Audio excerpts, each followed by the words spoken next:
Here we go. We continue covering breaking news out of Oakwood after at least 2 explosions at a manufacturing plant there. Incredible images showing cars completely covered in debris from the explosion and the ensuing fire. Now, that explosion was so powerful that bricks from the building and even some metal beams were thrown across the parking lot. At one point, dark smoke, which accompanied a fire, could be seen from downtown Cleveland, which is about 30 minutes away from Oakwood.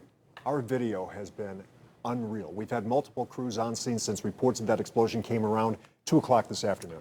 Jordan Vandenberg and Catherine Ross arrived on the scene shortly after that fire. Now we start with Catherine with updates from that news conference we brought to you live on News 5 at 5. Catherine. Yeah, guys, there's still a lot of things that crews out here are figuring out. You can see just how many emergency workers are still out here on the scene at this point. Of course, Oakwood Police and Fire, that's where this all took place. We also saw lots of neighboring agencies out here assisting with this, and even crews from the Ohio EPA and the ATF out here. Now, this all started shortly after 2 o'clock this afternoon. This is at the Schumann and Company Foundry. This is on Alexander Road, not far from I-271. And the fire captain tells us that they heard reports of heavy smoke, fire, debris, and a huge explosion. Now, this turned into a 3-alarm fire. Lots of crews were responding. The fire captain does tell us that there were at least 13 people transferred from the scene. Another person had been pulled out, and emergency crews were working on saving that person here on the scene. They do say at least one person is in critical condition. We're still working to find out the conditions and the extent of the injuries on all of those other people. Now, the fire captain tells us that they haven't had other fire calls to this place, but just the way that this place operates, there are inherent dangers at this foundry. This is what he had to say. Been here several times. It's a very safe place, except for the fact that it's a foundry, so you're dealing with molten hot metal, so there's always an inherent danger. And that molten hot metal, as well as that power of that explosion, blasted away the entire wall on the foundry here and blew a lot of that debris across the street. Now, Jordan Vandenberg is also on scene. He's been talking to people who work nearby, heard that explosion. Jordan, what have they been telling you? Yeah, many of the witnesses that we've been speaking to today say they heard it and then they most certainly felt it. And it's one thing to say that there was an explosion. It's quite another thing to actually see what the explosion caused.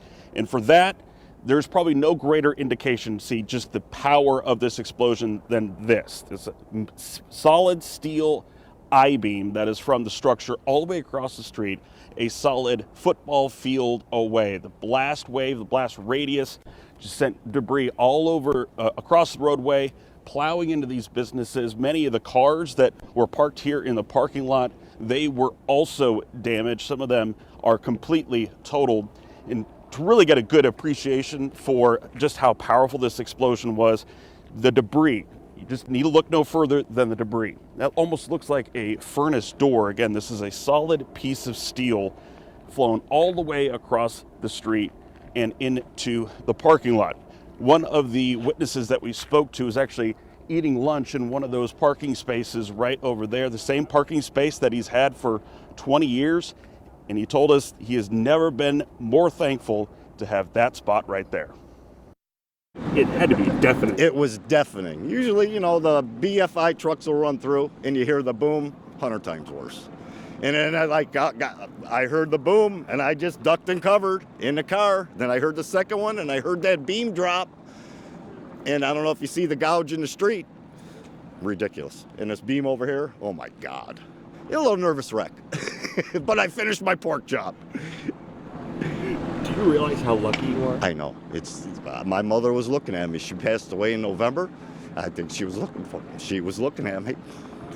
Right here. Oh, how do I not get hit? Ridiculous, bud. Ridiculous. In Mr. Sarcone's 2006 Monte Carlo was unscathed. This truck, however, brand new Dodge Ram, it was not as lucky. See a giant piece of debris completely peeling back that quarter panel. The roof actually got hit as well and caused the roof to cave in. But also take a look at this. So this is burned asphalt. This is from a piece of debris that came across the street that debris was burned on one side, and it was so hot it caused the asphalt itself to get burned. Again, shows you just how powerful this explosion was. Again, more than a dozen injuries. The severity of those injuries, we're still waiting on additional information, but this is a story that we're going to continue to follow in the days and weeks ahead, Rob. Hey, to hear about it is one thing, but Jordan, for you to show us exactly what happened and Mr. Sarconi to tell us what he experienced in real time, thanks for bringing us that. It really brought it home.